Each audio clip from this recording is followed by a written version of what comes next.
up, guys? Welcome to another video. Today we're reviewing Texas Chainsaw Massacre. This film came out yesterday and was directed by David Blue Garcia and stars Olin Fourier as Sally. Now, before we start, hit that like button, subscribe, the post notification bell so you know if every video. Let's just start. Let's start talking about the good. So the opening sequence I think was okay. It is a gas station sequence.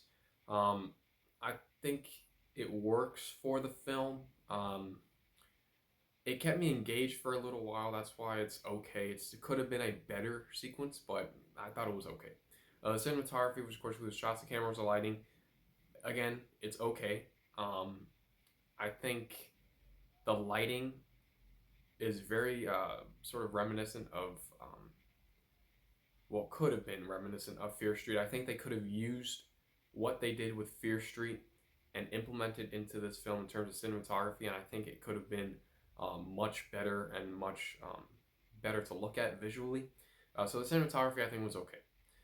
There are also many creepy, terrifying, gory, disgusting, and brutal sequences in this entire film. This is a very, very gory film, one of the goriest films I've seen in a long time. And I think it works because this is called Texas Chainsaw Massacre, so you shouldn't expect any less than that.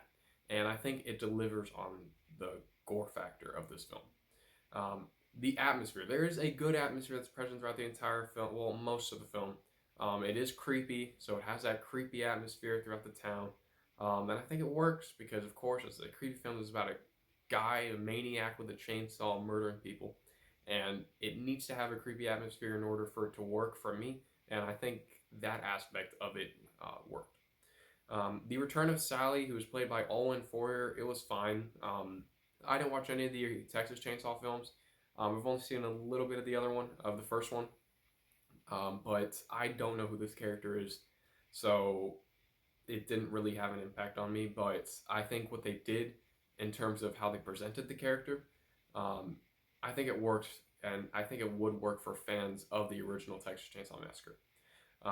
The second act of the film is somewhat tense. I think it could have been a little more tense and had me on the edge of my seat, but it didn't. I wasn't scared by anything in the second act. It was just barely tense for me, but it was tense enough for me to actually be engaged in the second act. There is a good mini reference to The Shining. Leatherface is swinging and walking with his hammer, and I thought it was a good reference to The Shining. There are also many great shots and entrances of Leatherface. Like I said, Leatherface has a great entrance, well, multiple entrances, but he has some great entrances, and what they do with the camera and the shots for Leatherface when he enters the scene is great. It's creepy. They angle the camera so you're sort of scared and you don't know what's going to happen with the characters. So I think the shots of Leatherface were good. The third act of the film, I thought it was tense. It was a tense third act, which I'm very happy because that is one of the strong points of the film, is the third act. The chainsaw and the floorboard scene, very creative, very fun and tense. And the Party Bus Massacre sequence is just crazy and wild. And I think if they would have kept the film like that Party Bus sequence and make it, I guess, more fun and with better characters, which I'll get into later, but if they would have kept that, I think it would have been a much better film. The entrance of Sally in the third act with a shotgun,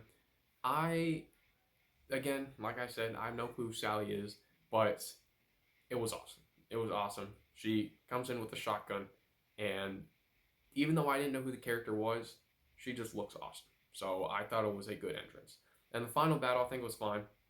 Final battle with Leatherface, it was okay. I would have wanted a more, I guess you could say, a grander third act with Leatherface, but I thought it was fine. And the twist ending, where the older sister actually dies and Leatherface survives, I thought it was a good twist ending. It was good. I didn't think that they were, actually going to let Leatherface survive, but they did, and it subverted my expectations. That's all the good I have now to move on to the bad. So all the actors and action in this film are terrible. The acting's terrible. The only character that I would say that I enjoyed was Sally. She was, again, awesome in the film.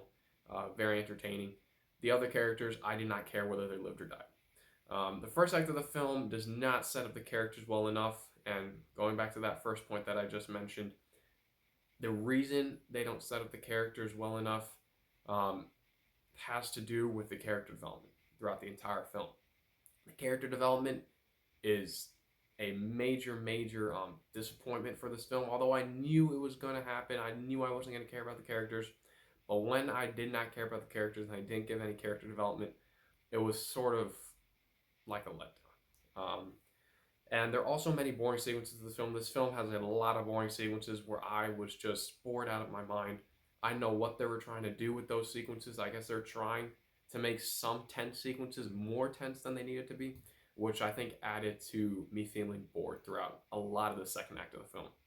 Um, and Sally. Now, they kill off Sally in the third act of the film, and like I said, she was awesome in the film. So I'm pretty sure. So she was in the original Texas Chainsaw Massacre. I know that.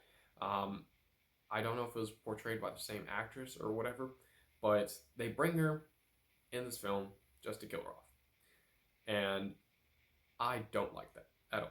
I don't like when you bring back characters just to kill them off. That was one of the main problems that I had with the Star Wars sequel trilogy with all the three films actually. They kill off Han Solo in Force Awakens. They kill off Luke Skywalker in Last Jedi. They kill off Princess Leia in Episode 9. And why would you do that? There's no point. There's no reason for you to do that. Um, you don't bring back legacy characters just to kill them off. That's why Ghostbusters Afterlife did it perfectly. They brought back the original Ghostbusters, had them in the film. It was entertaining. It was fun. It was very nostalgic, and they didn't kill them off. Well, they're not going to kill anyone off, I guess, in a Ghostbusters film. But this film, they just kill her off. They kill her off instantly. She gets a chainsaw to the stomach, and that's it. She dies. So I don't like when films do that. And there are also many forgettable sequences. There are a lot of forgettable sequences in this film. I don't remember a lot of the second act because I choose not to, because it wasn't entertaining enough for me. I think if they would have, like I said, make it like a Fear Street film, in terms of, because they had the lighting sort of reminiscent of a Fear Street film. If you would have went um, like the original Texas Chainsaw Massacre, or sort of that more fun vibe to the film, then I think it would have worked. That's about it. Texas Chainsaw Massacre is a forgettable horror film. I only recommend this to die-hard Texas Chainsaw Massacre fans, and I'm going to give Texas Chainsaw Massacre a C minus. Thank you for watching. Don't forget to hit that like button, subscribe, post notification bell so you can know if I have a free video. I'm Peter. Thank you for watching.